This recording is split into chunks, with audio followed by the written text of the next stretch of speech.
L'îlot de la cuisine scintillait sous la lumière fluorescente. Et il était là, le téléphone de ma femme, face vers le haut, déverrouillé, affichant une conversation par SMS qui donnait à mon café un goût d'acide de batterie. Le nom de l'expéditeur était « Monsieur Blacktie ». Mais je savais exactement de qui il s'agissait. Richard Blackwood, PDG de Morrison Industries, le patron de ma femme. Avant de nous plonger plus profondément dans cette histoire, j'ai une petite requête. Veuillez vous abonner, laisser un « j'aime », un commentaire, et activer les notifications pour booster cette chaîne afin que plus de gens puissent découvrir ces incroyables histoires de Reddit. Je m'appelle Jake Sullivan, et je suis un superviseur de maintenance de 38 ans qui vient de découvrir que sa femme depuis 12 ans couche avec son patron. L'ironie ne m'a pas échappé. Pendant que je réparais des tuyaux cassés et des câblages défectueux à l'usine, elle se faisait nettoyer ses propres tuyaux par la direction. J'ai fait défiler leur conversation, mes mains étonnamment stables. 3 mois de messages explicites, de rendez-vous à l'hôtel et de promesses qui me retournaient l'estomac. Sadie, ma femme, avait prétexté des soirées tardives pour des projets importants et acheté de la lingerie coûteuse que je ne l'avais jamais vue porter. Maintenant, je savais où tout cela allait. La porte d'entrée s'ouvrit dans un déclic. Les talons de Sadie claquèrent sur le parquet alors qu'elle entrait, fredonnant un air que je ne reconnaissais pas.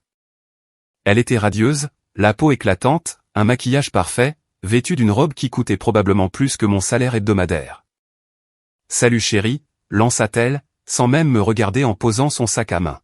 « Comment s'est passée ta journée ?»« Oh, tu sais, comme d'habitude. J'ai réparé un chauffe-eau en panne, débouché une canalisation, découvert la liaison de ma femme. Un mardi tout à fait normal. » Sa main se figea à mi-chemin de la poignée du réfrigérateur. « Qu'est-ce que tu as dit ?» Je lui ai montré son téléphone. « Tu l'as laissé déverrouiller. Monsieur Blacktie t'envoie ses salutations. » La couleur quitta son visage plus vite que l'eau dans un siphon. Elle se jeta sur le téléphone, mais je le retirai, après avoir pris une capture d'écran avec mon propre appareil. « Jake, je peux tout expliquer. » « Vraiment ? » Parce que les messages sont assez explicites. « J'adore ton goût. Mon mari est tellement naïf. Après ta promotion, nous pourrons être ensemble au grand jour. Des trucs fascinants, Sadie. Vraiment. » Elle s'effondra sur un tabouret de cuisine, sa façade parfaite se fissurant comme une peinture bon marché. « Depuis combien de temps tu sais ? » Environ 5 minutes. Mais apparemment, tu connais Richard intimement depuis 3 mois. Je me servis une autre tasse de café, mes mains toujours stables. Des années à gérer des crises au travail m'avaient appris à rester calme sous la pression. Dis-moi, est-ce qu'il sait que tu simules tes orgasmes avec lui aussi, ou est-ce un traitement spécial réservé uniquement à ton mari ? Ne sois pas dégoûtant, Jake. C'est moi qui suis dégoûtant. Ce n'est pas moi qui envoie des photos nues à mon patron pendant que mon conjoint travaille 60 heures par semaine pour payer cette maison. Les larmes de Sadie commencèrent à couler, mais elle semblait calculer, répéter. Tu ne comprends pas, Richard et moi, nous avons une connexion à un autre niveau. Il apprécie mon ambition, mon intelligence. Point à volonté d'écarter les jambes pour une promotion. Elle me gifla violemment. Le son résonna dans notre cuisine comme un coup de feu. Je me frottais la joue, sentant la piqûre. Ça va mieux ? Je veux le divorce, murmura-t-elle. C'est drôle que tu dises ça, dis-je en sortant mon téléphone pour lui montrer les captures d'écran. Moi aussi, je veux quelque chose. Mais d'abord, je crois que j'ai besoin d'en apprendre plus sur Richard Blackwood, à commencer par sa femme. Les yeux de Sadie s'écarquillèrent. Jake, Ne quoi ? Ne pas faire exactement ce que tu fais depuis 3 mois ? Ne pas trahir mes vœux de mariage ? Un peu tard pour ce conseil, ma chérie. Je suis monté dans notre chambre, ma chambre maintenant, et j'ai ouvert mon ordinateur portable. Le profil Facebook de Richard Blackwood était semi-privé, mais l'Instagram de sa femme était grand ouvert. Sophie Blackwood, 34 ans, une blonde éblouissante aux yeux tristes et un sourire qui ne les atteignait jamais tout à fait. Ses publications récentes étaient révélatrices, des photos d'elle seule dans des restaurants chers, des citations énigmatiques sur la solitude, et des photos de verres de vin vides avec des légendes comme « Encore une soirée tranquille à la maison ». Richard était un narcissique classique. J'avais déjà eu affaire à son genre. Des types qui pensaient que leur argent et leur position les rendaient intouchables. Mais les narcissiques avaient une faiblesse. Ils ne voyaient jamais venir le coup de quelqu'un qu'ils considéraient comme inférieur. J'ai créé un faux compte Instagram sous le nom de Jack Stevens, en utilisant une photo de moi datant de 10 ans, quand je faisais encore de la boxe régulièrement. J'ai commencé à aimer les photos de Sophie, laissant des commentaires réfléchis sur ses recommandations de livres et ses récits de voyage. Rien de glauque ou de direct, juste un intérêt sincère d'un homme apparemment seul qui comprenait ce que c'était que d'être ignoré par son conjoint. En une semaine, elle m'envoyait des messages privés. Merci de lire vraiment mes légendes, disait son premier message. La plupart des gens se contentent d'un double clic et passent à autre chose. La plupart des gens n'apprécient pas l'intelligence quand ils la voient, ai-je répondu. Vos réflexions sur ce livre de Murakami étaient parfaites. Nous avons commencé à parler tous les jours. Elle était seule, négligée, mariée à un homme qui la voyait comme un trophée plutôt que comme une personne. Ça vous dit quelque chose? Les parallèles entre nos situations étaient presque poétiques. Sadie, pendant ce temps, devenait plus audacieuse. Elle a cessé d'essayer de cacher sa liaison, rentrant à la maison à minuit avec une odeur de parfum cher et de savon d'hôtel. Elle avait commencé à porter son alliance à la main droite. Plus confortable, prétendait-elle. Où en sont les papiers du divorce, lui ai-je demandé un matin alors qu'elle se maquillait au comptoir de la cuisine. Mon avocat dit que nous devrions pouvoir régler ça rapidement. Richard m'aide à trouver un bon avocat. Comme c'est généreux de sa part. Je suis sûr qu'il a tes meilleurs intérêts à cœur. Elle me lança un regard. Au moins, quelqu'un les a. En parlant de meilleurs intérêts, j'ai pensé à nos biens. Cette maison, ta voiture, ton compte de retraite. C'est drôle comme l'adultère affecte la division des biens dans cet état. Son mascara s'arrêta en plein mouvement. Qu'est-ce que tu veux dire? Je veux dire que l'infidélité est un motif de divorce pour faute ici. Ça pourrait affecter la pension alimentaire, le partage des biens, toutes sortes de choses. Mais je suis sûr que l'avocat de Richard te l'a expliqué. La vérité, c'est que j'avais passé des heures à rechercher les lois sur le divorce, mais je n'avais pas l'intention de les utiliser. J'avais quelque chose de bien mieux en tête. Sophie et moi étions passés aux appels téléphoniques. Sa voix était comme du miel sur du verre brisé. Douce, mais avec une pointe de douleur qui résonnait avec quelque chose de profond en moi. Nous parlions de livres, de films, de la solitude d'être marié à quelqu'un qui vous voit comme un accessoire plutôt que comme un partenaire. Parfois, j'ai l'impression de disparaître, m'a-t-elle dit lors d'un appel tard dans la nuit. Comme si je devenais ce mannequin de femme parfaite qu'il peut faire poser pour des photos et ensuite oublier. Je sais exactement ce que tu veux dire, ai-je dit. Et c'était vrai. Ma femme me voit comme un chèque de paie avec un pouls, quelqu'un pour entretenir la maison et payer les factures pendant qu'elle poursuit sa progression de carrière. Es-tu heureux, Jacques? La question m'a pris au dépourvu. Quand quelqu'un m'avait-il demandé ça pour la dernière fois? Je pensais l'être. Il s'avère que j'étais juste à l'aise dans mon malheur. Voudrais-tu qu'on aille prendre un café un de ces jours? Je sais que ça peut paraître fou, mais te parler est le meilleur moment de ma journée. J'ai souri dans l'obscurité de ma chambre, en écoutant Sadie prendre sa douche après une autre soirée avec Richard. J'adorerais. Nous nous sommes rencontrés dans un petit café du centre-ville, loin de l'immeuble de bureau de Sadie et des lieux habituels des cadres de Morrison Industries. Sophie était encore plus belle en personne. Pas la beauté artificielle des procédures coûteuses et des vêtements de marque, mais quelque chose d'authentique et de chaleureux que ces photos ne pouvaient capturer.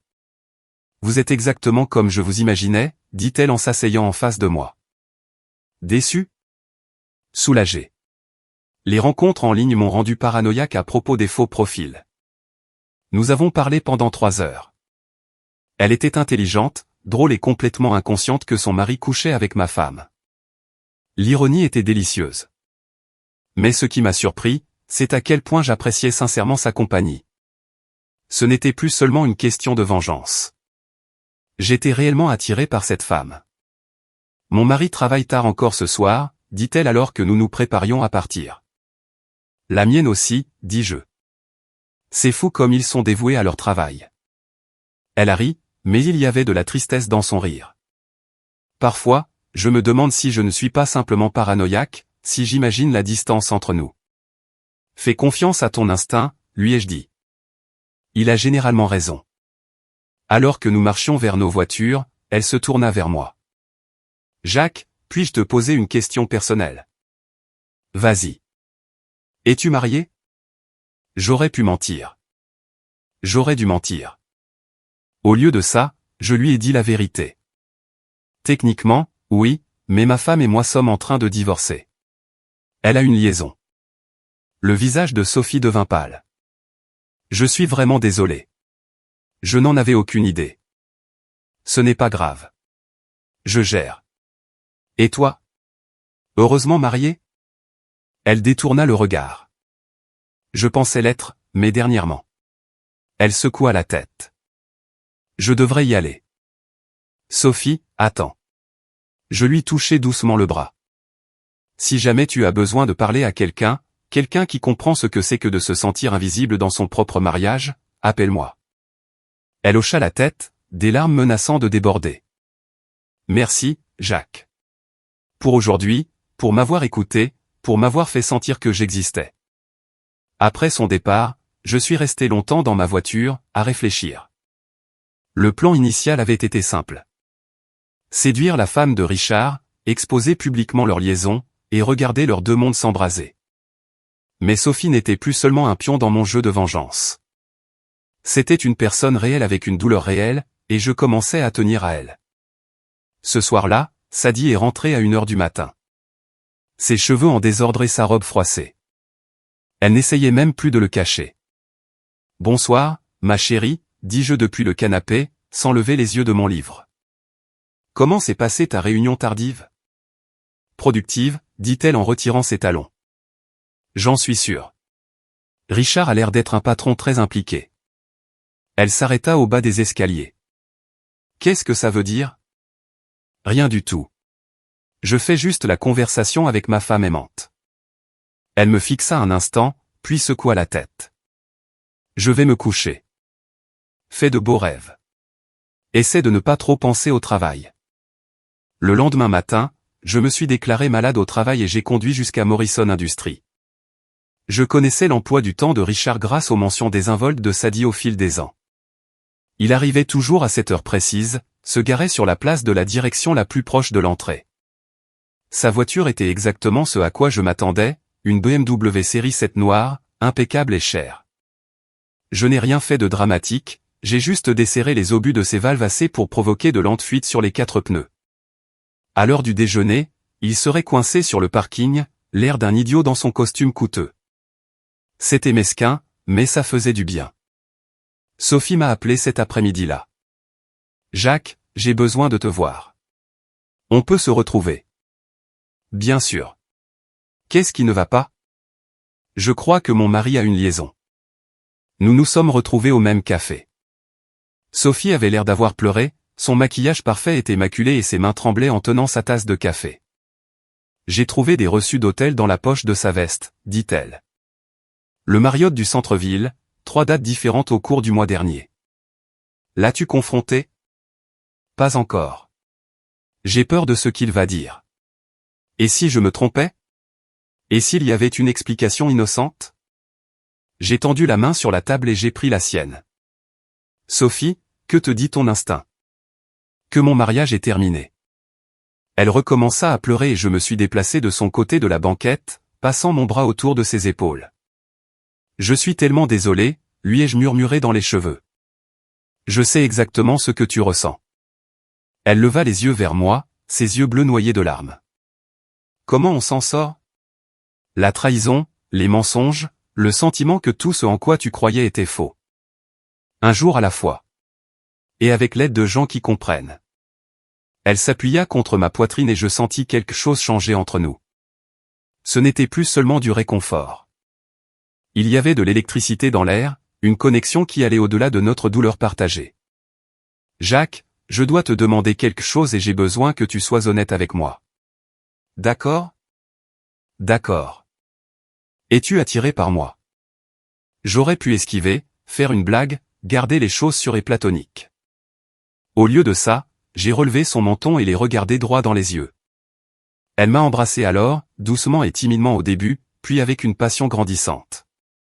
Quand nous nous sommes séparés, nous étions tous les deux essoufflés.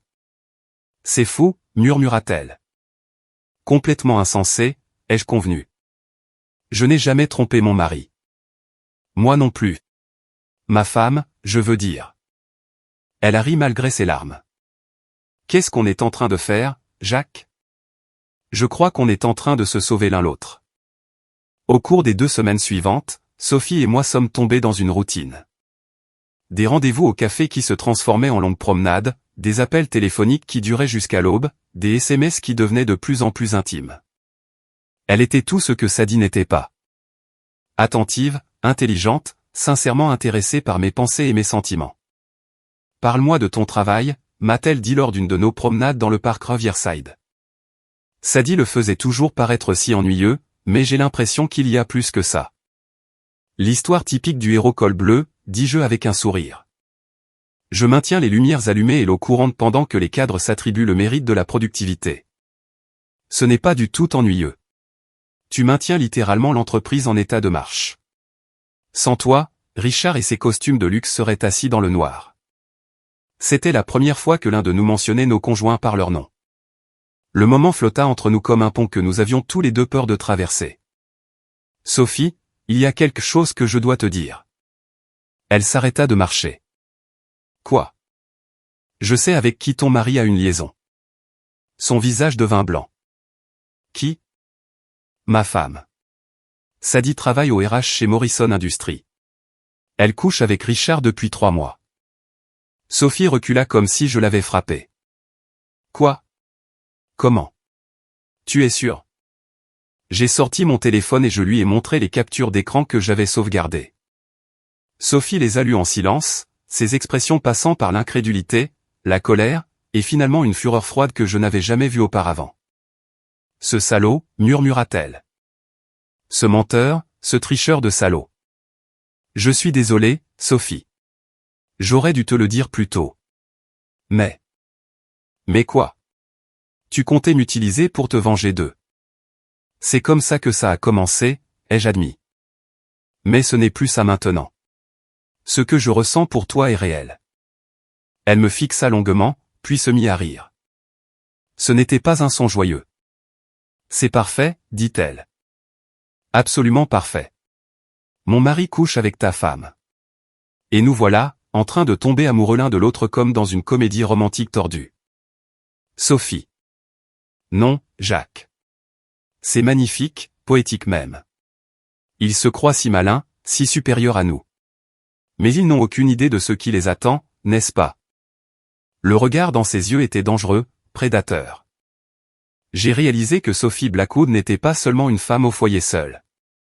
C'était une femme bafouée, et cela la rendait incroyablement puissante. À quoi tu penses, ai-je demandé. Je pense qu'il est temps de leur donner exactement ce qu'ils méritent. Mais nous allons le faire correctement. Nous allons les détruire si complètement qu'ils ne s'en remettront jamais. Je t'écoute.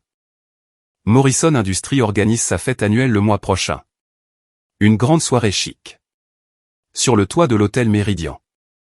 Tous les cadres et leurs conjoints. Richard me traîne toujours à ses trucs pour exhiber sa femme trophée. D'accord. Le plan était brillant dans sa simplicité. Nous arriverions ensemble, ferions une entrée remarquée, et regarderions les visages de Richard et Sadie alors que leurs deux mondes entreraient en collision de la manière la plus publique possible. Mais Sophie avait des raffinements qui révélaient un esprit calculateur que je n'avais pas soupçonné. Il nous faut des preuves, dit-elle alors que nous étions assis dans ma voiture après un autre rendez-vous au café. Des photos, des documents, quelque chose qui tiendra la route si ça devient compliqué. J'ai les SMS. Tu veux les espionner? Je veux les enterrer. La transformation de Sophie au cours de la semaine suivante fut remarquable.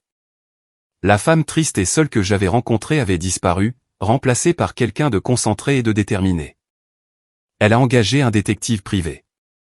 L'argent de Richard, dit-elle avec un sourire. Et en quelques jours, nous avions un dossier complet sur leur liaison. Des photos d'eux entrant et sortant des hôtels, des reçus de cartes de crédit pour des dîners et des bijoux coûteux, même une vidéo de Richard attrapant les fesses de Sadie dans le parking de Morrison Industries. Mon Dieu, dis-je en parcourant le dossier. Il n'essaie même plus de se cacher. Richard a toujours été arrogant. Il se croit intouchable à cause de sa position et de son argent. Il est sur le point d'apprendre le contraire. Et pour Sadie? Le sourire de Sophie devint prédateur. Ta femme est sur le point de découvrir que coucher avec le patron a des conséquences qu'elle n'avait jamais imaginées. Nous étions assis dans la voiture de Sophie devant le Marriott, observant l'entrée. À 18h30, pile à l'heure, la BMW de Richard s'arrêta au service de voiturier. Il sortit, vêtu d'un costume anthracite qui coûtait probablement plus que mon salaire mensuel, puis fit le tour pour ouvrir la portière passager. Sadie en sortit, portant une robe rouge que je n'avais jamais vue, la même robe rouge mentionnée dans leur SMS. Elle était belle, confiante, complètement à l'aise dans son rôle de maîtresse. Les voilà, dit Sophie, sa voix d'un calme mortel. Le couple heureux. Je regardais ma femme de 12 ans prendre le bras d'un autre homme et entrer dans un hôtel où ils allaient coucher ensemble sans retenue pendant que je restais à la maison à manger des restes de pizza en regardant Netflix. La colère qui couvait dans ma poitrine depuis des semaines finit par déborder. Je veux leur faire du mal, dis-je. Nous le ferons, promit Sophie. Mais pas ce soir. Ce soir, nous observons et nous apprenons. La fête est dans 2 semaines. C'est là que nous passerons à l'action. Elle avait raison. Mais ça ne rendait pas plus facile de partir en sachant ce qui se passait dans la chambre 412. Le lendemain au travail, je me suis surpris à étudier Sadie différemment. Elle fredonnait à nouveau, rayonnant presque en se déplaçant dans notre cuisine pour faire du café. Elle avait commencé à se parfumer le matin. Pas pour moi, mais pour sentir bon quand elle verrait Richard au bureau. Tu as l'air heureuse, dis-je, sans lever les yeux de mon journal. C'est une belle journée, répondit-elle. J'ai un bon pressentiment sur les choses. Les choses? Le travail, la vie, l'avenir. Parfois, le changement est exactement ce dont on a besoin. Perspective intéressante. En parlant de changement, je pensais à la fête du mois prochain, le truc de Morrison Industries. Elle s'arrêta, la tasse de café à mi-chemin de ses lèvres. Quoi, la fête? Je pensais que je pourrais y aller cette année. Tu sais, rencontrer tes collègues, voir où tu passes tout ton temps. Ce n'est pas nécessaire, Jack. Ces choses sont ennuyeuses. Juste des gens du travail qui parlent de trucs de travail. Pourtant, je pense que ce serait bien pour nous. Montrer une certaine solidarité. Présenter un front uni. Qu'en penses-tu? Elle posa sa tasse, les mains tremblantes. Je ne pense pas que ce soit une bonne idée. Pourquoi pas? Peur que je te mette dans l'embarras devant ton patron? Bien sûr que non. C'est juste. Ces événements sont très formels. Il te faut un smoking gay. Je peux louer un smoking. Sadie, je ne suis pas complètement désespéré. Je sais. Je voulais juste dire.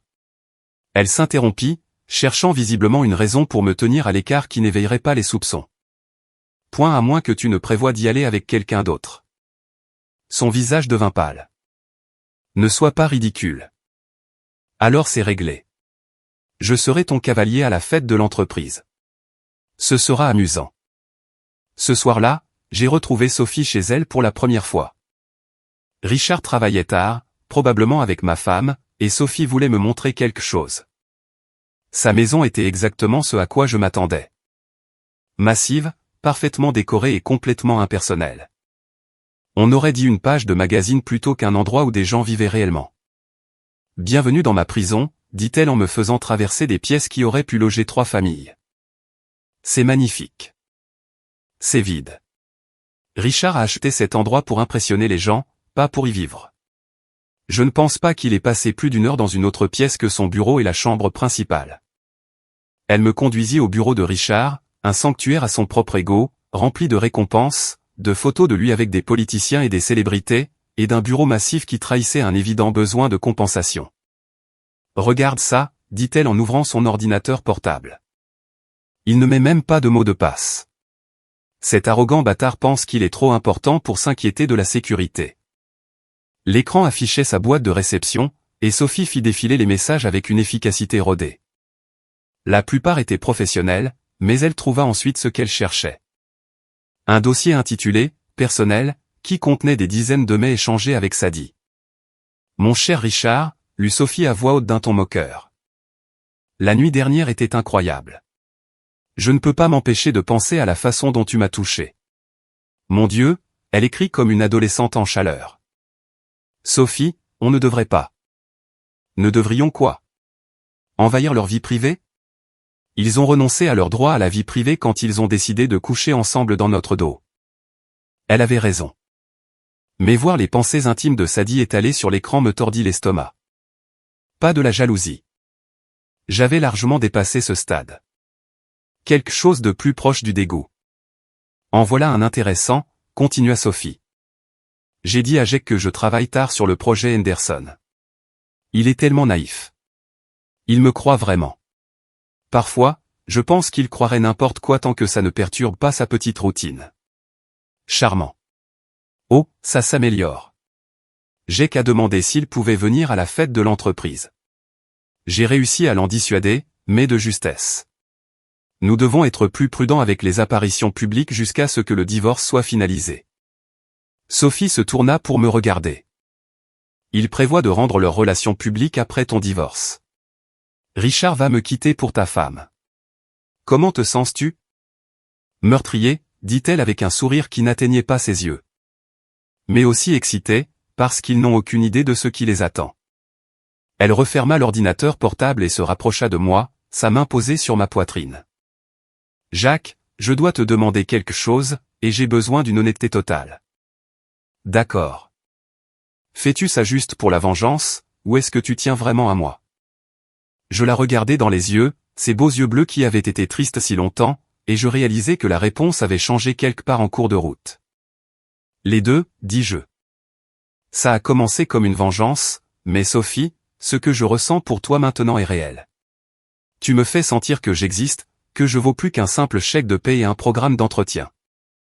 Elle m'embrassa alors, doucement, tendrement, et je sus que nous avions franchi une ligne que nous ne pouvions plus franchir.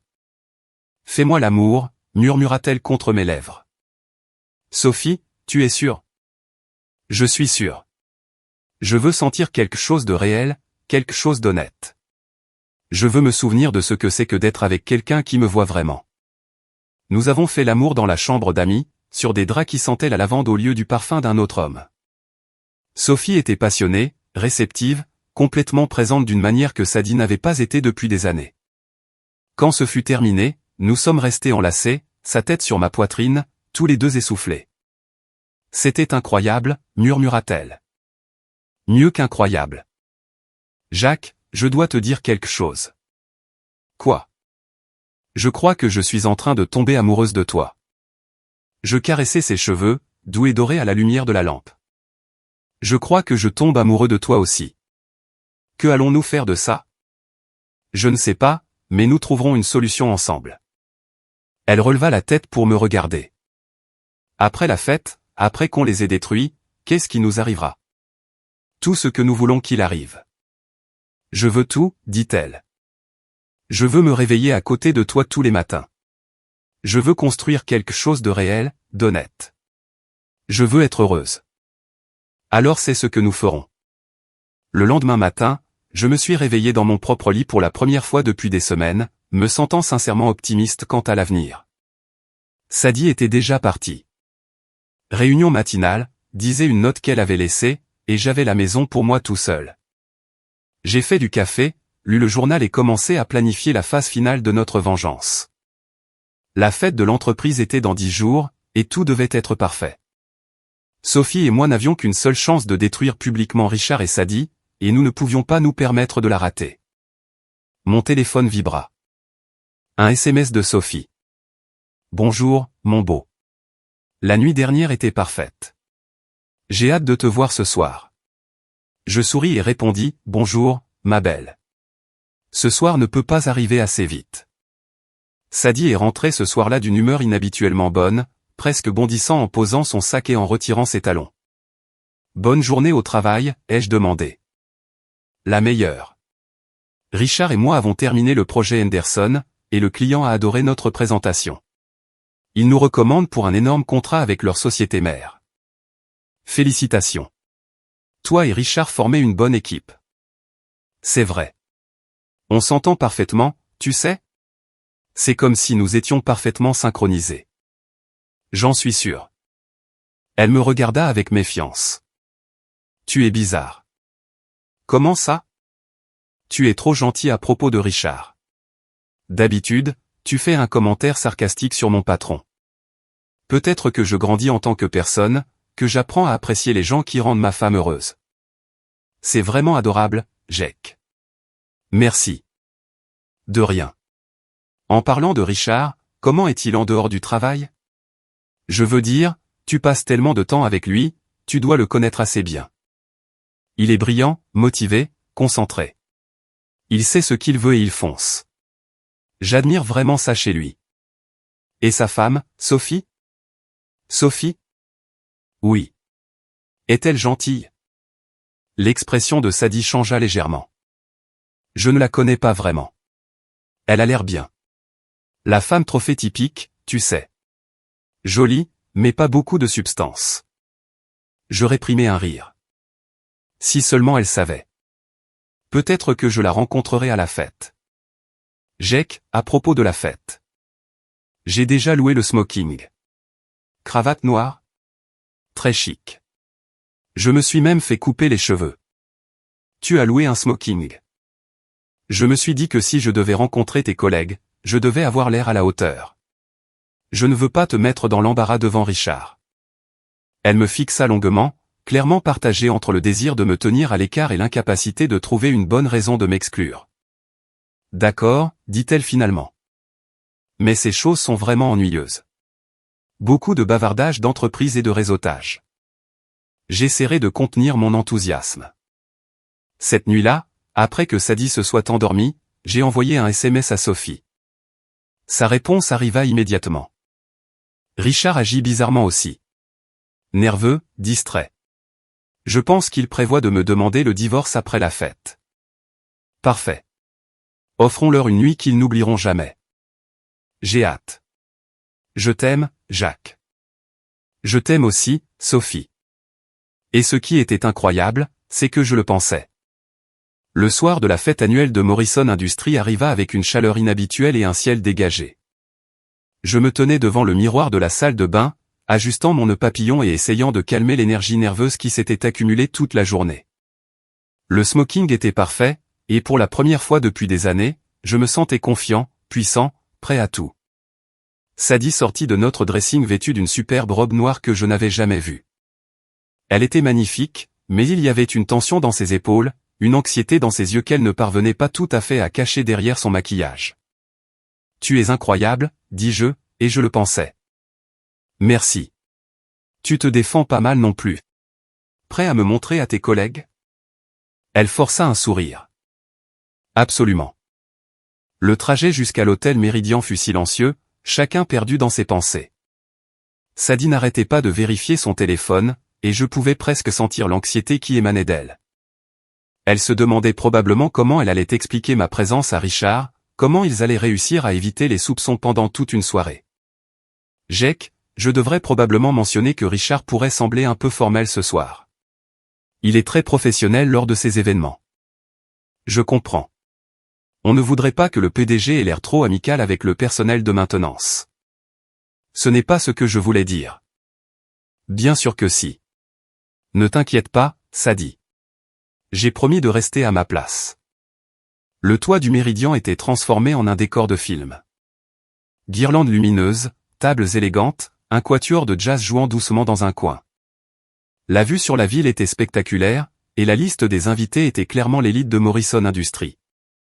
Cadres, chefs de département et leurs conjoints parfaitement habillés se mêlaient, coupe de champagne à la main et sourire de circonstance. Impressionnant, dis-je en sortant de l'ascenseur. Richard ne lésine pas sur les moyens pour ces choses. Il dit que c'est important de montrer le succès. J'ai tout de suite repéré Richard. Il tenait la cour près du bar, entouré d'un groupe d'hommes en costume coûteux, gesticulant avec animation en racontant une histoire qui les faisait tous rire. Il ressemblait exactement à ce qu'il était, un homme qui n'avait jamais douté de sa propre importance un seul jour de sa vie. « Voilà ton patron, dis-je. » Sadie suivit mon regard, et je vis son visage s'adoucir d'une manière qui me serra l'estomac. Elle le regardait comme elle me regardait autrefois, quand nous étions jeunes et stupides et que nous pensions que l'amour triomphait de tout. On va dire bonjour, ai-je demandé. Dans une minute. Laisse-moi nous prendre un verre d'abord. Elle se dirigea vers le bar et j'en profitai pour chercher Sophie dans la foule. Selon notre plan, elle devait arriver 15 minutes après Sadie et moi, nous laissant le temps de nous installer et que la nouvelle de ma présence se répande dans le réseau de commérage de l'entreprise. Jake Sullivan, c'est bien ça? Je me suis retourné pour trouver une femme d'une 50aine d'années qui s'approchait avec un sourire prédateur. Je l'ai reconnue grâce aux plaintes de Sadie. Margaret Chen, la directrice des ressources humaines et la commère en chef du bureau. C'est exact. Vous devez être Margaret. Sadie m'a parlé de vous. Que de bonnes choses, j'espère. Je dois dire que je suis surprise de vous voir ici. Sadie vient habituellement seule à ces événements. Je me suis dit qu'il était temps que je m'intéresse un peu à la carrière de ma femme. Voir où elle passe tout son temps. Le sourire de Margaret s'aiguisa. Comme c'est merveilleux. Je suis sûr que Richard sera ravi de vous rencontrer enfin. Il parle en si bons termes du travail de Sadie. Je parie que oui.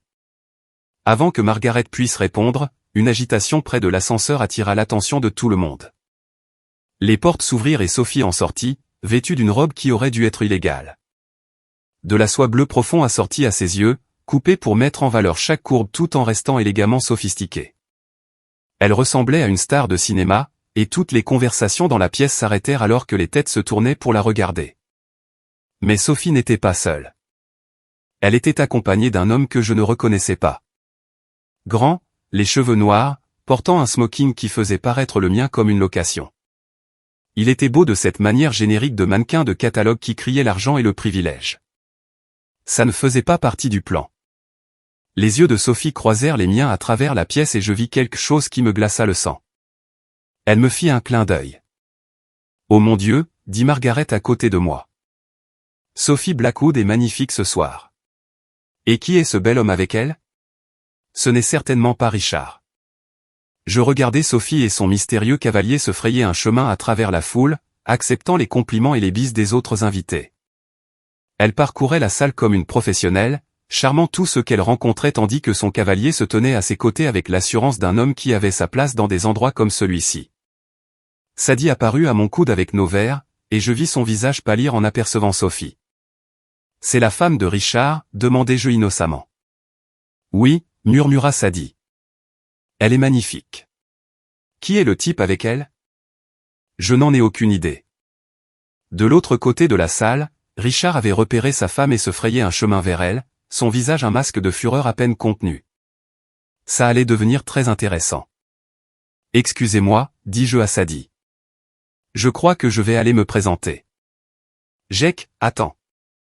Mais j'étais déjà en mouvement, serpentant à travers la foule vers la collision inévitable. Sophie me vit arriver et sourit, avec la même expression prédatrice que j'avais vue dans le bureau de Richard ce soir-là. Jacques, cria-t-elle assez fort pour que la moitié de la salle l'entende. Tu es venu. Elle se précipita vers moi, laissant son cavalier derrière elle, et jeta ses bras autour de mon cou dans une étreinte qui n'était certainement pas appropriée pour des étrangers. Je pouvais entendre les chuchotements commencer, voir les visages choqués de l'élite de Morrison Industries alors qu'ils digéraient ce qu'ils voyaient. Sophie, dis-je en jouant mon rôle. Tu es absolument magnifique. Merci. Je suis si contente que tu aies pu venir. Il y a des gens que j'aimerais te présenter. Elle me prit la main et me ramena vers son cavalier, qui observait la scène avec une confusion évidente. Mais avant que nous puissions l'atteindre, Richard arriva. Sophie, dit-il les dents serrées. Qu'est-ce qui se passe, bordel? Richard, j'aimerais te présenter mon ami, Jack Stevens. Jack, voici mon mari, Richard. Je tendis la main avec un sourire. Ravi de vous rencontrer, Richard. Sophie m'a tant parlé de vous. Richard ignora ma main. Son attention était entièrement concentrée sur sa femme. En fait, Richard, je pense que nous devons parler publiquement. Ici, maintenant, devant tous tes collègues et amis. La foule autour de nous grossissait, attirée par la tension évidente et la promesse de drame. Je repérais Sadie qui se frayait un chemin dans le groupe, son visage blanc de panique. Sophie, ce n'est pas l'endroit, commença Richard. Oh, mais si, c'est l'endroit parfait, l'interrompit Sophie. Vous voyez, tout le monde, mon mari Richard entretient une liaison avec une de ses employées depuis 3 mois. Il couche avec sa directrice des RH pendant que je reste à la maison comme une bonne petite épouse, attendant qu'il se souvienne que j'existe. Le silence qui suivit fut assourdissant. On aurait pu entendre une mouche voler sur le toit alors que chaque personne à la fête digérait ce qu'elle venait d'entendre. Le visage de Richard passa par plusieurs couleurs avant de se fixer sur une nuance de violet que je n'avais jamais vue. Sophie, tu es ivre. Tu ne sais pas ce que tu dis. Je suis parfaitement sobre, Richard. Et j'ai des preuves. Elle sortit son téléphone et commença à faire défiler des photos. Voici une jolie photo de toi et Sadie entrant au Marriott mardi dernier. Oh, et en voilà une de toi lui attrapant les fesses dans le parking. Très professionnel. Sadie nous avait rejoints maintenant, et elle avait l'air sur le point de s'évanouir. Sophie, s'il te plaît. S'il te plaît quoi? S'il te plaît, tais-toi sur le fait que tu couches avec mon mari? S'il te plaît, fais comme si je ne savais pas que tu comptais quitter ton propre mari pour jouer à la maisonnette avec le mien. La foule se délectait de ça. Les téléphones sortaient, enregistrant tout. Margaret Chen avait l'air d'être au matin de Noël. Et le meilleur dans tout ça, continua Sophie, sa voix portant sur tout le toit, c'est que pendant que vous jouiez à vos petits jeux, je suis tombée amoureuse de quelqu'un qui m'apprécie vraiment. Quelqu'un qui me voit comme plus qu'un simple trophée ou un tremplin vers une promotion. Elle se tourna vers moi et, un instant, le masque tomba. Je vis la vraie Sophie en dessous, blessée, en colère, mais aussi sincèrement heureuse. Jacques m'a montré ce que c'est que d'être valorisé, d'être aimé pour qui je suis plutôt que pour ce que je représente. Il est tout ce que tu n'es pas, Richard. Il est honnête, loyal, et il sait comment traiter une femme avec respect. Le visage de Richard approchait maintenant du territoire de l'AVC. Tu as une liaison. Je préfère penser que j'ai trouvé mon âme sœur. Mais oui, Richard, je te quitte pour un agent de maintenance qui vaut 10 fois plus que toi. La foule haleta. Quelqu'un a même dit, oh mon Dieu, à voix haute. Je m'avançai, passant mon bras autour de la taille de Sophie. Richard, je veux que tu saches que je prendrai grand soin de ta femme. Elle mérite bien mieux que ce que tu lui as donné. Espèce de salaud, gronda Richard en me lançant un coup de poing. Je m'y attendais. Des années d'entraînement à la boxe prirent le dessus, et j'esquivai facilement son coup de poing maladroit, laissant son élan le porter au-delà de moi. Il trébucha, manquant de tomber, et dut s'agripper à une table voisine pour se stabiliser. La foule éclata en murmures et en halètements. Les téléphones enregistraient définitivement maintenant. Richard, s'il te plaît, dit Sadie en tendant la main vers son bras. Partons, c'est tout. Ne me touche pas, claqua-t-il en la repoussant. C'est de ta faute. Tu avais dit qu'il était inoffensif, qu'il ne découvrirait jamais rien. Je n'ai jamais dit ça. Tu as dit qu'il était stupide. Que son petit monde de col bleu l'absorbait trop pour qu'il remarque ce qui se passait juste sous son nez. Sophie rit, un son comme du verre qui se brise.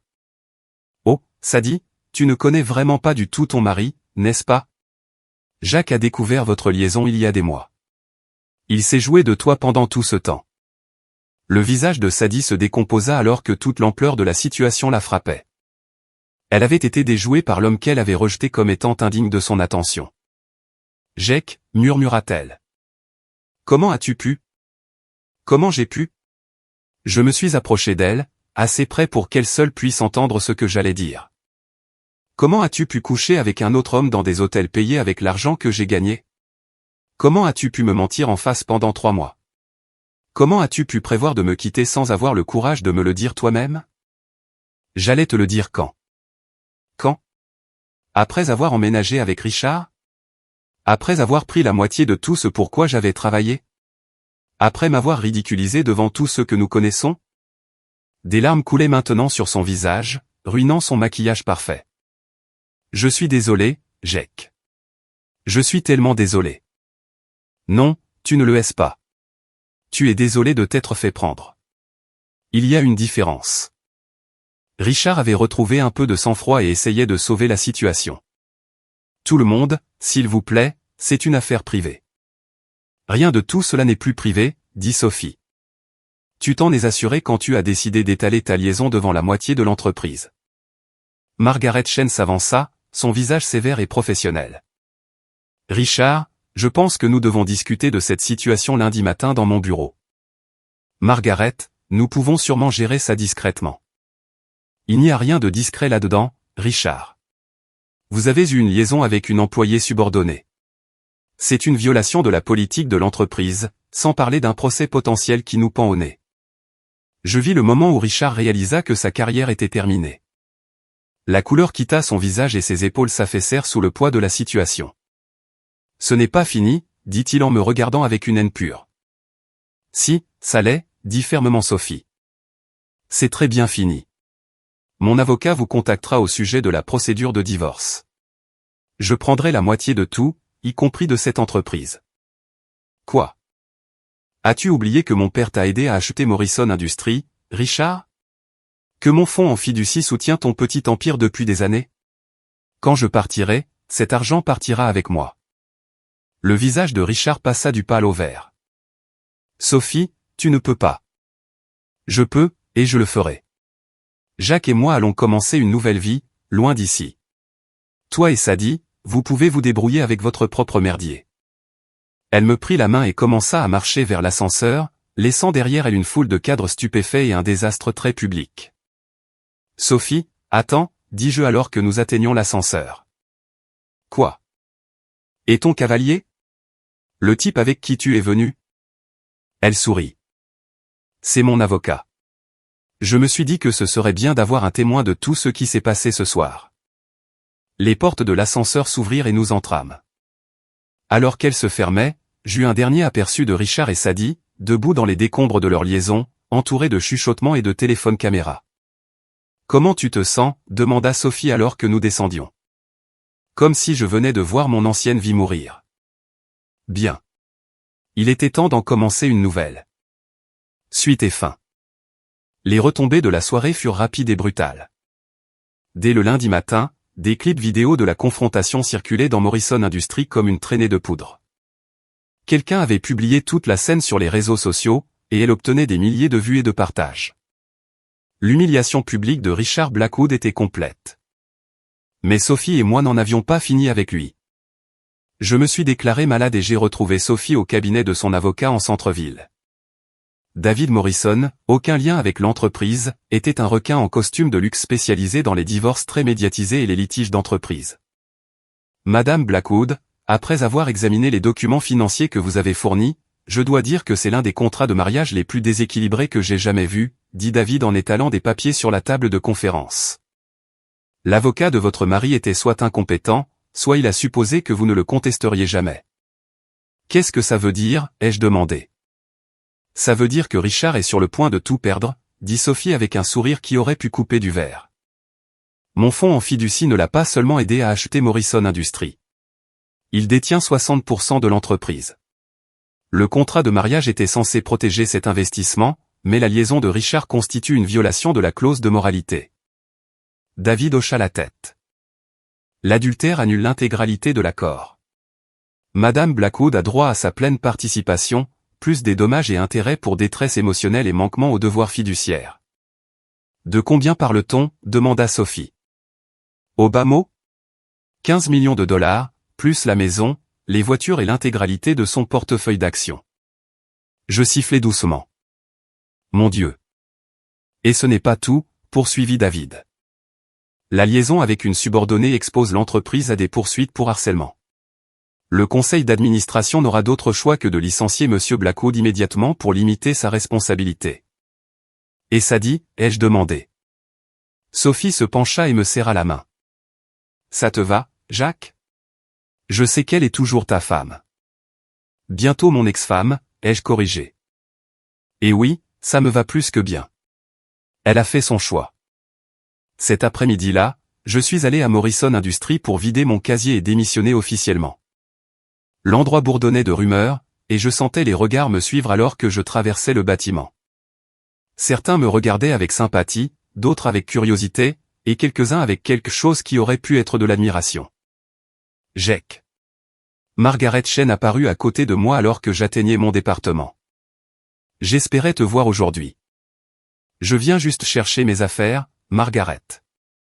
En fait, je voulais te parler de ça. Le conseil s'est réuni ce matin, et nous allons avoir besoin d'un nouveau directeur des installations. Quelqu'un qui connaît l'entreprise, comprend les systèmes et à qui on peut faire confiance pour gérer des situations délicates avec discrétion. Vous m'offrez le poste de Richard? Pas le poste de Richard. Ce poste est supprimé. Mais la gestion des installations est élevée au niveau de la direction, avec une augmentation de salaire significative et tous les avantages sociaux. Je l'ai fixé. Vous voulez me promouvoir? Le conseil a été très impressionné par la façon dont vous avez géré cette situation. Vous avez fait preuve de classe, de dignité et de professionnalisme dans des circonstances extrêmement difficiles. Ce sont exactement les qualités dont nous avons besoin à la direction. Et le scandale? Le fait de m'avoir dans les parages ne sera-t-il pas un rappel constant? Margaret sourit. Jake, tu n'es pas le scandale. Tu es la victime qui s'en est sortie par le haut. C'est le genre d'histoire que nos employés peuvent apprécier. J'y ai réfléchi un instant. L'argent serait bon, et le poste me donnerait une stabilité pendant que Sophie et moi déciderions de notre avenir. Mais plus que ça, c'était une forme de justice. Richard avait essayé de détruire ma vie, et à la place, je prenais la sienne. J'accepte, dis-je. Excellent. Vous commencez lundi. Oh, et Jake, il y a une voiture de fonction qui vient avec le poste. Une BMW série 7 noire. Je crois qu'elle vient de se libérer. Ce soir-là, j'ai retrouvé Sophie à notre café habituel pour partager la nouvelle. Elle était radieuse, rayonnant de bonheur et de la satisfaction d'une vengeance bien menée. Alors, Richard est viré. Sadie est virée. Tu as une promotion. Et je suis sur le point de devenir très riche, dit-elle en énumérant les points sur ses doigts. Pas une mauvaise journée. Et la maison? Tu vas y rester? Mon Dieu, non. Je déteste cet endroit. Je pense la vendre et acheter quelque chose de plus petit, de plus personnel. Peut-être un chalet au bord du lac, un endroit où nous pourrons commencer à zéro. Nous. Elle tendit la main sur la table et prit la mienne.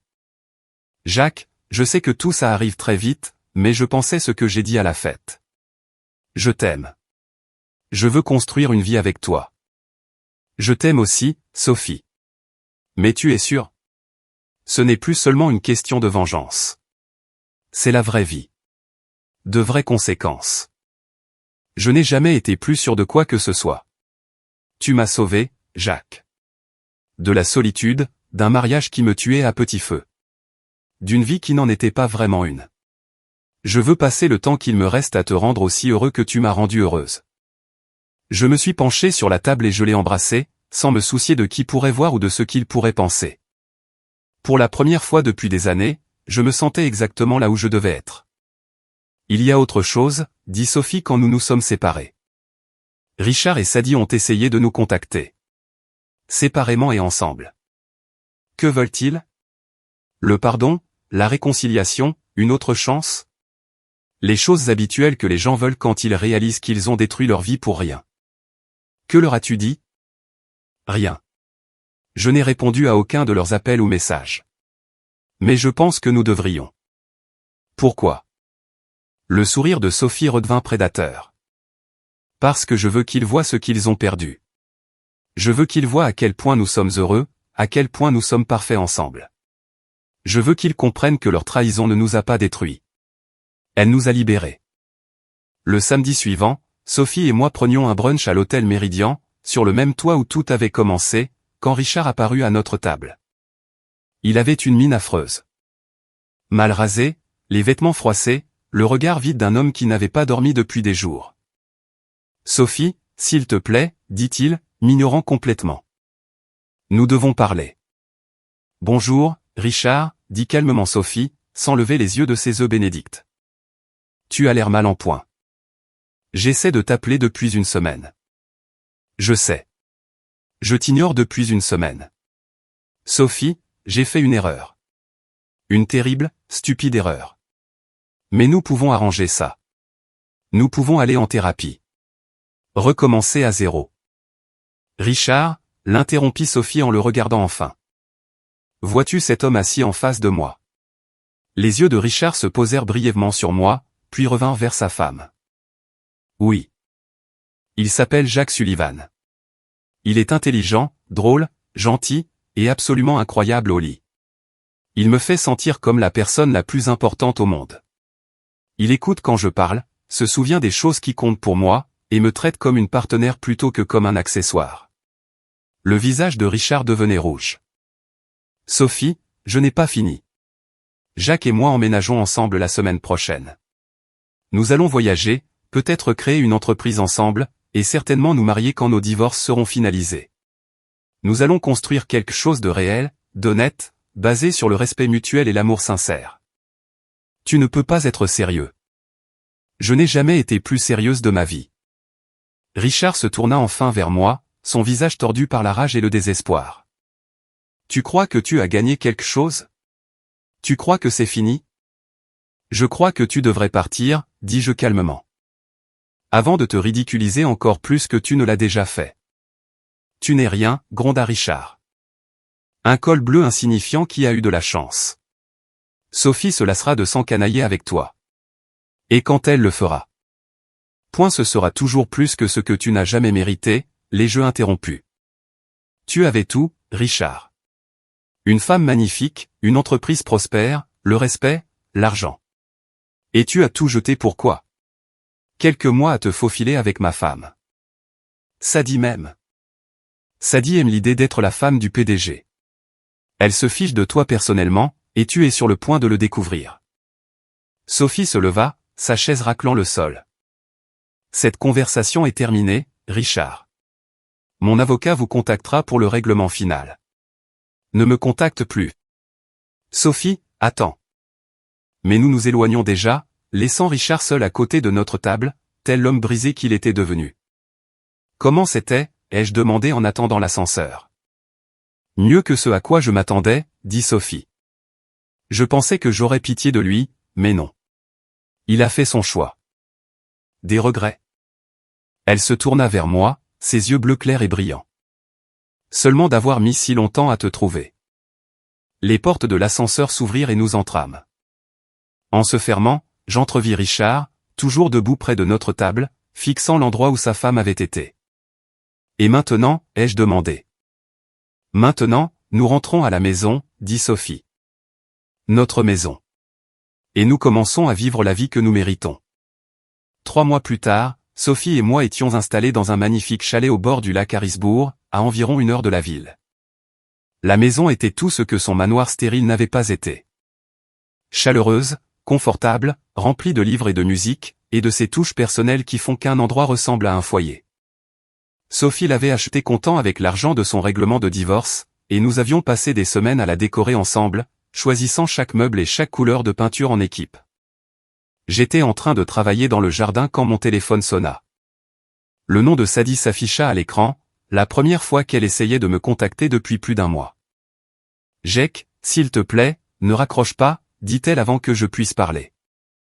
Que veux-tu, Sadie? J'ai besoin de te voir. Il y a quelque chose que je dois te dire. Quelque chose d'important. Nous n'avons rien à nous dire. S'il te plaît, Jack. Je sais que je ne le mérite pas, mais je te demande une seule conversation, 1 heure de ton temps, et ensuite je ne te dérangerai plus jamais. Quelque chose dans sa voix me fit hésiter. Elle semblait différente, plus petite, vaincue d'une manière qui allait au-delà de la perte de son emploi ou de son amant. D'accord. 1 heure. Mais pas seule. Sophie vient avec moi. D'accord. Comme tu veux. Nous nous sommes retrouvés dans un dîner à la périphérie de la ville, le genre d'endroit où le café est fort et les conversations privées. Sadie était déjà là quand nous sommes arrivés, assise dans une banquette au fond, les mains enroulées autour d'une tasse comme si elle essayait d'en absorber la chaleur. Elle avait l'air épuisée, mince, pâle, avec des cernes sous les yeux et des vêtements qui flottaient sur elle. Ce n'était pas la femme confiante et radieuse qui était entrée dans les hôtels avec Richard Blackwood. C'était quelqu'un qui avait été brisé par les conséquences de ses choix. « Merci d'être venu, dit-elle alors que Sophie et moi nous glissions en face d'elle. « Tu as 58 minutes, dit Sophie en regardant sa montre. Les yeux de Sadie passèrent de l'un à l'autre, observant notre bonheur évident. La façon dont nous étions assis près l'un de l'autre, les alliances assorties à nos mains gauches. Sophie et moi nous étions fiancés la semaine précédente, et le diamant à son doigt captait la lumière fluorescente du dîner comme une petite étoile. Vous avez l'air heureux, dit doucement Sadie. Nous le sommes, ai-je répondu. Que voulais-tu nous dire? Sadie prit une inspiration tremblante. Richard me harcèle. Il me suit, m'appelle à toute heure, se présente à mon appartement. Il ne gère pas bien le divorce. Ce n'est pas notre problème, dit froidement Sophie. Je sais. Je sais que ce n'est pas le cas, mais il y a plus. Il parle de se venger, de vous faire payer pour ce qui lui est arrivé. Je sentis Sophie se tendre à côté de moi. Quel genre de vengeance? Je ne sais pas exactement. Il boit beaucoup, prend des pilules, dit des choses folles sur le fait que vous avez détruit sa vie. La semaine dernière, il s'est présenté à ma porte avec une arme. Le dîner devint soudainement très silencieux. Une arme, dis-je. Il ne m'a pas menacé avec, pas directement, mais il la brandissait en parlant de la façon dont tout le monde l'avait trahi, de la façon dont il allait remettre les choses en ordre. Je pense qu'il pourrait essayer de vous faire du mal. Sophie rit, mais il n'y avait pas d'humour dans son rire. Richard est un lâche. Il n'est que fanfaronnade et pas de substance. Peut-être, mais il est aussi désespéré, et les gens désespérés font des choses désespérées. Je pensais juste que vous devriez savoir. Pourquoi, ai-je demandé. Pourquoi nous avertir? Tu nous détestes pour ce que nous avons fait à votre relation. Le visage de Sadie se décomposa. Parce que je méritais ce qui m'est arrivé. Mais vous ne méritez pas d'être blessé à cause de mes erreurs. Et parce que, elle s'arrêta, s'essuyant les yeux avec une serviette. Point parce que je t'aime encore, Jake. Je sais que je n'ai aucun droit de dire ça. Je sais que j'ai tout gâché pour quelque chose sans valeur, mais c'est vrai, Sadie. Je ne demande pas le pardon ou une autre chance. Je sais que c'est impossible. Je veux juste que vous soyez en sécurité. Tous les deux. Sophie tendit la main sur la table et toucha celle de Sadie, un geste qui nous surprit tous les trois. Merci pour l'avertissement.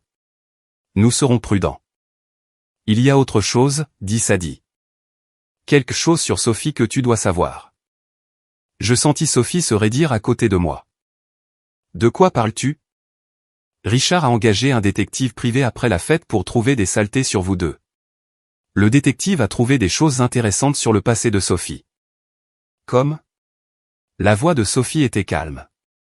Comme le fait que Sophie Blackwood n'est pas ton vrai nom. Comme le fait que tu as déjà été mariée à un homme mort dans des circonstances suspectes. Comme le fait que tu as déjà fait ça. Séduire des hommes mariés, détruire leur mariage, prendre leur argent. Le silence qui suivit fut assourdissant. Je me tournai vers Sophie, cherchant sur son visage un signe que Sadie mentait, que ce n'était qu'une autre tentative désespérée de nous blesser. Mais Sophie souriait. Très bien, Sadie, dit-elle doucement. Le détective de Richard était plus minutieux que je ne le pensais. Sophie, dis-je, ma voix à peine un murmure. Elle se tourna vers moi et, pour la première fois depuis que je la connaissais, je vis quelque chose de froid et de calculateur dans ses yeux. Mon vrai nom est Diana Walsh. J'étais marié à un riche homme d'affaires à Chicago nommé Thomas Walsh. Il est mort dans un accident de voiture il y a 3 ans, après que j'ai découvert qu'il avait une liaison avec sa secrétaire. Tu l'as tué, murmura Sadie. J'ai arrangé les choses pour que ses freins lâchent pendant qu'il se rendait chez sa maîtresse. Justice poétique, tu ne trouves pas? Je la fixai, mon esprit luttant pour comprendre ce que j'entendais. Sophie, dis-moi que c'est une blague. Ce n'est pas une blague, mon chéri. Thomas était mon deuxième mari. Mon premier était un promoteur immobilier à Phoenix qui pensait pouvoir m'échanger contre un modèle plus jeune. Il a eu un terrible accident avec un pistolet à clous sur l'un de ses chantiers. Bon sang, soufflai-je. Après la mort de Thomas, j'ai décidé de trouver une nouvelle cible. Richard était parfait. Riche, arrogant, marié à une femme qui l'ignorait. J'ai passé des mois à faire des recherches sur lui, à apprendre ses habitudes, ses faiblesses. Le plan était de le séduire, de l'épouser, puis d'organiser un malheureux accident. Mais tu étais déjà marié avec lui, dit Sadie. Oui, eh bien, ça a compliqué les choses. Je travaillais sur une approche différente quand tu es arrivé et que tu as commencé à coucher avec lui. Ça a en fait rendu les choses plus faciles. L'adultère m'a donné un motif de divorce et un règlement beaucoup plus important. J'avais la nausée. Et moi? J'étais juste une partie de ton plan? L'expression de Sophie s'adoucit. Un instant, elle ressembla à la femme dont j'étais tombé amoureux. Tu étais censé être un outil, Jack. Un moyen de me venger de Richard et Sadie. Mais ensuite, j'ai appris à te connaître et tout a changé. Comment puis-je savoir que tu dis la vérité maintenant? Parce que je suis toujours là. Si tu n'avais été qu'une partie du plan, j'aurais disparu avec mes 15 millions de dollars il y a des mois. Au lieu de ça, je suis assise dans ce dîner, portant ta bague de fiançailles, planifiant un avenir avec toi. Tu es une meurtrière. Je suis une femme qui refuse d'être la victime d'hommes qui pensent pouvoir me jeter quand quelque chose de mieux se présente. Sa voix était de l'acier enrobé de soie. Thomas et Marcus ont eu exactement ce qu'ils méritaient. Tout comme Richard et Sadie ont eu ce qu'ils méritaient.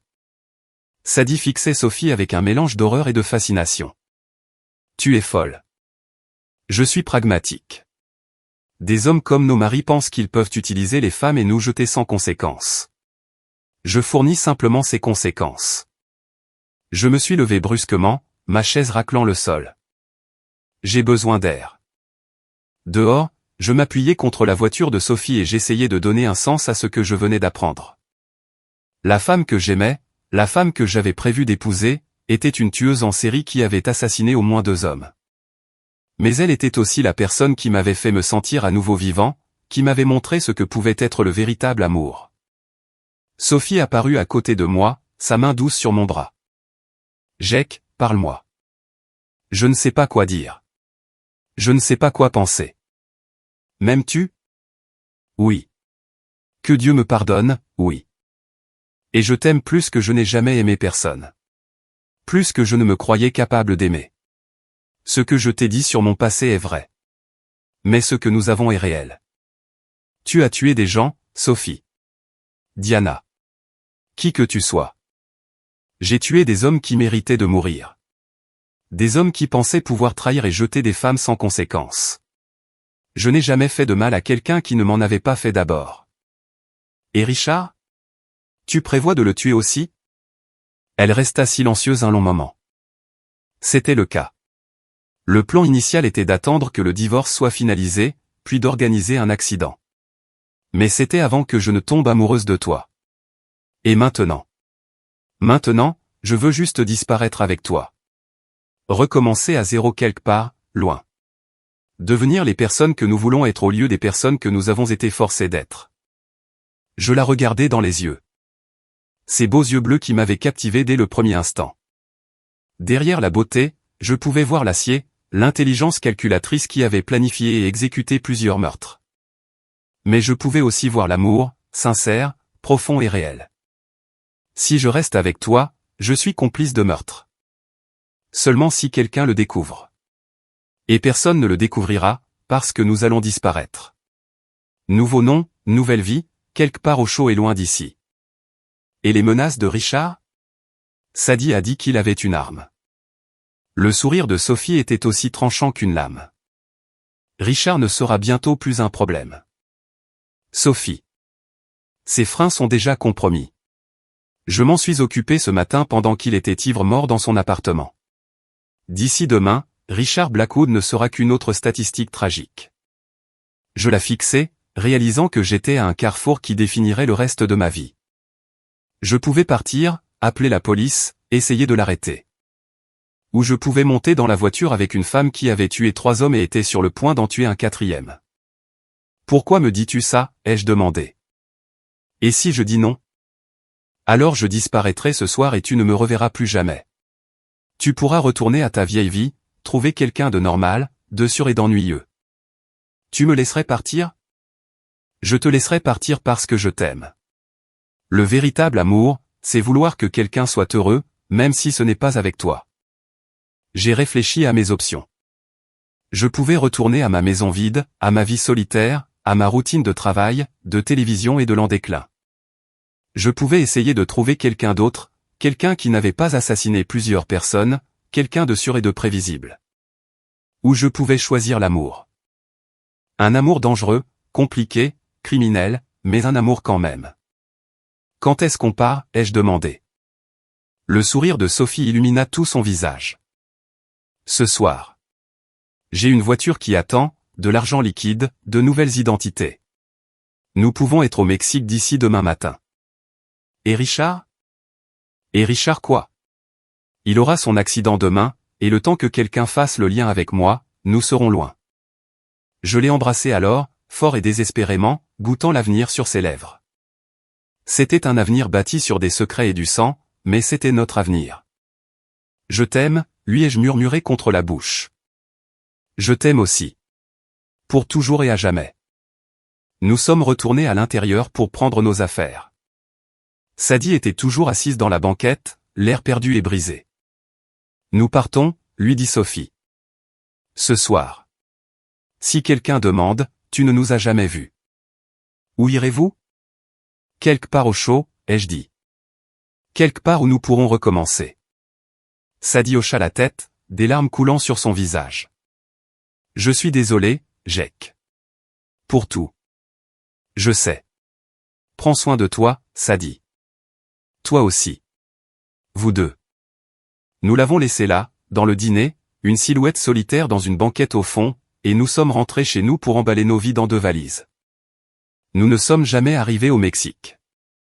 Richard nous attendait quand nous sommes rentrés au chalet, assis sur notre porche avec une bouteille de whisky et l'arme dont Sadie nous avait avertis.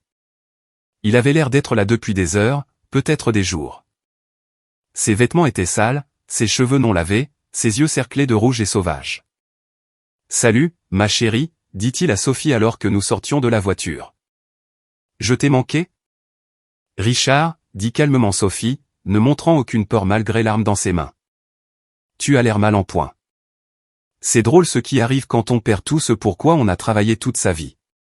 Ça ne fait pas des merveilles pour l'apparence. Il prit une longue gorgée de la bouteille. Mais je suis sûr que tu ne sais rien de ça, n'est-ce pas, Diana? Sophie se figea. Je ne sais pas de quoi tu parles.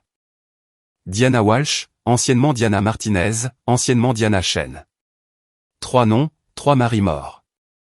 Et maintenant, tu travailles sur le numéro 4. Le rire de Richard était amer et brisé. Tu pensais vraiment que je ne découvrirais pas? Je me suis légèrement déplacé pour me mettre entre Sophie et l'arme. Richard, pose cette arme. On peut en parler. Parler? La voix de Richard monta jusqu'à un quasi-cri. Tu veux parler? Parlons de la façon dont vous avez détruit ma vie. Parlons de la façon dont vous avez retourné ma femme contre moi, volé mon entreprise, ruiné ma réputation. Tu as fait tout ça tout seul, dit Sophie. Nous t'avons juste donné assez de cordes pour te pendre. La ferme. Richard pointa l'arme vers elle, sa main tremblante. Tu te crois si maligne, n'est-ce pas? Tu crois que tu as gagné. Je crois que tu es ivre et que tu commets une erreur que tu ne pourras pas réparer, dis-je en faisant un pas en avant. Reste où tu es. L'arme se retourna vers moi. Tu sais ce qui est drôle, Jake? En fait, je te respectais. Un col bleu, travailleur, loyal envers sa femme même quand elle s'encanaillait de toute évidence avec son patron. Je pensais que tu n'étais qu'un autre pigeon. Il s'avère que nous étions tous les deux des pigeons. Non. Il s'avère que vous êtes tous les deux des tueurs. C'est exact, Jake. Ta précieuse Sophie a assassiné au moins 3 hommes, à notre connaissance. Qu'est-ce que ça fait d'être fiancé à une veuve noire? Je pouvais voir Sophie calculer les angles, les distances, les possibilités. Elle était comme un ressort comprimé, prête à bouger dès que l'attention de Richard faiblirait. Ça fait que je suis fiancé à une femme qui refuse d'être une victime, ai-je dit. Richard cligna des yeux, ne s'attendant clairement pas à cette réponse. C'est une meurtrière. Et tu es un tricheur, un menteur qui a détruit sa propre vie et veut en blâmer tout le monde. Au moins, Sophie a le courage d'agir au lieu de se plaindre de l'injustice de la vie. Tu la défends? J'énonce des faits. Tu veux savoir ce qui s'est vraiment passé ici, Richard? Tu t'es fait avoir par des gens que tu croyais inférieurs. Sophie est plus intelligente que toi. Je suis plus coriace que toi. Et Sadie cherchait juste une excuse pour monter en gamme. Rien de tout ça n'est de notre faute. Le visage de Richard passait par toutes les couleurs comme un feu de circulation cassé. Tu te crois coriace? Tu crois que tu peux gérer ce qui arrive. Je n'ai plus rien à perdre. Tu as ta vie, dit doucement Sophie. Ce n'est pas rien. Ma vie? Richard rit amèrement. Quelle vie? Je suis fauché, au chômage, sur la liste noire de toutes les entreprises du secteur. Ma femme m'a quitté pour un agent de maintenance, et la femme que je pensais aimer s'est avérée m'utiliser pour se rapprocher de ma femme. Qu'est-ce que j'ai à vivre, au juste? La chance de recommencer, dis-je. La chance d'apprendre de tes erreurs et de devenir une meilleure personne. De belles paroles de la part de quelqu'un qui est sur le point de mourir. Richard, dit Sophie, sa voix prenant une qualité hypnotique. Regarde-moi. Contre son gré, Richard se tourna vers elle. Sophie était magnifique dans la lumière du crépuscule, ses cheveux blonds captant la lumière comme de l'or filé, ses yeux bleus grands et innocents. Veux-tu vraiment être un meurtrier? Demanda-t-elle. Veux-tu vraiment jeter le reste de ta vie pour une vengeance? C'est toi qui parles de meurtre. J'ai tué des hommes qui méritaient de mourir. Des hommes qui ont trahi et jeté des femmes comme si elles étaient des jouets jetables. Mais tu n'es pas comme eux, Richard. Tu as fait des erreurs. Mais tu n'es pas mauvais. Je ne le suis pas? Non. Tu es juste un homme qui a perdu son chemin. Mais il n'est pas trop tard pour le retrouver. Un instant, j'ai cru qu'elle l'atteignait. La prise de Richard sur l'arme se relâcha légèrement, et son expression s'adoucit. Puis son visage se durcit à nouveau. Bien essayé. Mais je sais ce que tu es. Je sais ce que tu as fait. Et je sais que tu vas continuer à le faire à moins que quelqu'un ne t'arrête. Richard, tais-toi. Vous deux. Taisez-vous et laissez-moi réfléchir. Le silence s'étira entre nous, rompu seulement par le bruit du vent dans les arbres et la respiration laborieuse de Richard. Le soleil se couchait derrière le chalet, peignant tout dans des tons d'or et de rouge qui auraient été magnifiques dans d'autres circonstances. Voici ce qui va se passer, dit finalement Richard.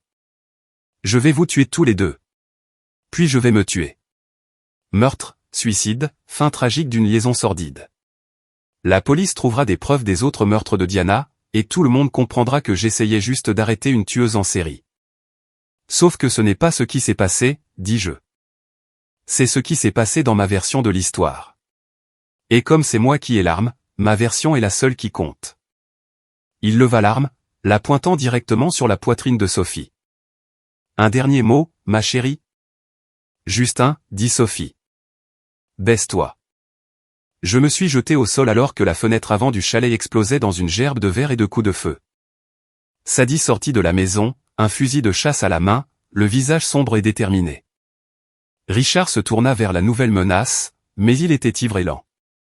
Le deuxième tir de Sadie l'atteignit à l'épaule, le faisant tournoyer et envoyant le pistolet voler sur le porche. Toi, hurla Richard en se tenant le bras blessé. Espèce de sorcière. Je t'avais dit qu'il était dangereux, dit Sadie, gardant le fusil pointé sur lui. Je surveillais la maison depuis des heures, attendant qu'il fasse son coup. Sophie était déjà en mouvement, récupérant le pistolet de Richard et vérifiant la sécurité. Joli tir. J'ai grandi en chassant avec mon père. Certaines compétences ne se perdent jamais. Richard était à genoux maintenant, le sang suintant entre ses doigts. Tu m'as tiré dessus. Tu m'as vraiment tiré dessus. Tu étais sur le point de commettre un meurtre, dit Sadie. Je t'ai arrêté. Appelle le 911, dis-je en sortant mon téléphone. Attends, dit Sophie. Avant de faire ça, nous devons discuter de la version que nous allons raconter. La vérité, dis-je. Je la regardais, puis Sadie, puis Richard qui se vidait de son sang sur notre porche. Que suggères-tu? Richard est venu ici pour nous tuer parce qu'il nous tenait pour responsables de son divorce et de la perte de son emploi. Sadie l'a suivi pour essayer de le raisonner. Quand il a menacé de nous tirer dessus, elle nous a défendus. Légitime défense, protection d'autrui, complètement justifiée. Et ton passé? Tes autres maris? Et alors? Richard était ivre et délirait sur des théories du complot. Qui va le croire? Sadie baissa le fusil. Je soutiendrai n'importe quelle version que vous voudrez raconter. Je vous dois bien ça. Tu ne nous dois rien, dis-je. Si. Vous auriez pu me détruire complètement, mais vous ne l'avez pas fait. Quand Richard a commencé à me harceler, vous auriez pu dire que ce n'était pas votre problème, mais Sophie m'a averti d'être prudente. Et ce soir, quand il est venu ici pour vous tuer, j'aurais pu simplement appeler la police et espérer qu'elle arrive à temps. Au lieu de ça, je l'ai suivi ici et j'ai attendu ma chance d'aider. Pourquoi ? Demanda Sophie.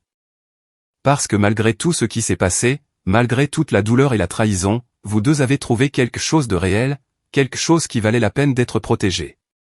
Et parce que, elle me regarda avec des larmes dans les yeux, point parce que je t'aime encore, Jake. Pas comme avant. Pas d'une manière qui attend quoi que ce soit en retour. Mais assez pour vouloir que tu sois en sécurité et heureux. Le son des sirènes au loin interrompit notre conversation. Quelqu'un avait entendu les coups de feu et appelé la police. Dernière chance, dit Sophie. Quelle est notre version ? Je regardais la femme que j'aimais, la femme qui avait tué 3 hommes et me demandait de l'aider à le couvrir.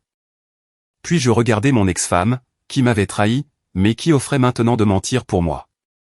Enfin, je regardais Richard, qui se vidait lentement de son sang sur mon porche. Notre version est que Richard est venu ici ivre et armé, menaçant de nous tuer tous les deux. Sadie l'a suivi pour essayer de le calmer. Quand il a pointé l'arme sur Sophie, Sadie lui a tiré dessus en légitime défense. Et mon passé ? Ton passé, ce sont tes affaires. Richard était un ex-PDG ivre et déshonoré qui lançait des accusations folles. Personne ne le prendra au sérieux. Sophie sourit et m'embrassa, rapidement et fort. Je t'aime. Je t'aime aussi. Les voitures de police arrivèrent dans notre allée, leurs gyrophares rouges et bleus peignant le chalet de couleurs alternées. Richard s'était évanoui à cause de la perte de sang, mais il respirait encore. Les ambulanciers le sauveraient, et il passerait les prochaines années en prison pour tentative de meurtre. Quant à Sophie et moi, nous avons raconté notre histoire à la police, soutenue par le témoignage de Sadie. Les accusations folles de Richard sur le passé de Sophie furent rejetées comme les délires d'un homme ivre et amer essayant de justifier une tentative de meurtre. L'affaire fut classée en 1 semaine. 3 mois plus tard, Sophie et moi nous sommes mariés lors d'une petite cérémonie au bord du lac. Sadie était là, ainsi que quelques amis du travail et l'avocat de Sophie. Ce n'était pas le mariage que l'un ou l'autre de nous avait initialement prévu, mais il était parfait pour ce que nous étions devenus. Des regrets ? Demandai-je à Sophie alors que nous dansions notre première chanson en tant que mari et femme. Seulement d'avoir mis si longtemps à te trouver. Même en considérant tout ce qui s'est passé ? Tout ce que tu m'as dit sur ton passé ? Elle me regarda dans les yeux et je vis la femme dont j'étais tombé amoureux. Belle, dangereuse, complètement honnête sur qui elle était. Surtout en considérant ça. Tu sais exactement qui je suis, Jake. Tu m'as vu au pire, dans mes moments les plus calculateurs, les plus dangereux. Et tu as choisi de rester quand même. Parce que je t'aime. Tout de toi. Même les parties qui ont tué des gens. Surtout ces parties. Parce que ces parties t'ont protégé, et maintenant elles nous protégeront. Elle sourit, et c'était comme le soleil sortant de derrière les nuages. Pour toujours et à jamais. Pour toujours et à jamais. Alors que nous nous balancions au son de la musique, j'aperçus Sadie, assise seule à une table dans un coin, nous regardant avec un mélange de tristesse et de bonheur sincère. Elle avait tout perdu. Son mariage, sa carrière, ses projets d'avenir. Mais elle avait aussi trouvé quelque chose. La rédemption, peut-être, ou simplement la satisfaction d'avoir fait ce qu'il fallait quand cela comptait le plus. Richard était en prison, purgeant une peine de 5 à 10 ans pour tentative de meurtre. Ses appels avaient été rejetés et ses avocats l'avaient abandonné quand l'argent s'était tari. Le règlement du divorce de Sophie avait été finalisé, lui laissant assez d'argent pour disparaître à jamais si elle le voulait. Mais elle ne voulait pas disparaître. Elle voulait rester ici, au bord du lac, avec moi. Nous avions acheté une petite entreprise en ville, un café-librairie qui accueillait les touristes et les habitants. C'était une vie calme, paisible, le genre de vie qu'aucun de nous n'avait jamais imaginé pouvoir avoir. À quoi tu penses ? Demanda Sophie alors que notre chanson se terminait.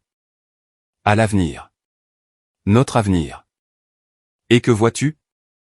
Le bonheur. La paix. Peut-être quelques enfants qui courent partout dans quelques années. Des enfants ? Les yeux de Sophie s'illuminèrent. Tu veux des enfants ? Avec moi. Je ris. Ils hériteront de l'intelligence, de la force et de la capacité à se protéger et à protéger les gens qu'ils aiment. Ça pourrait être pire. Ça pourrait être mieux. Ça pourrait être parfait. Nous nous sommes embrassés sous les applaudissements de nos invités. Et je savais que quoi qu'il arrive ensuite, quels que soient les défis auxquels nous serions confrontés, nous les affronterions ensemble. Sophie avait raison. Nous avions trouvé quelque chose de réel, quelque chose qui valait la peine d'être protégé. Quelque chose qui valait la peine de tuer pour, si nécessaire. Mais avec un peu de chance, ce ne serait pas nécessaire.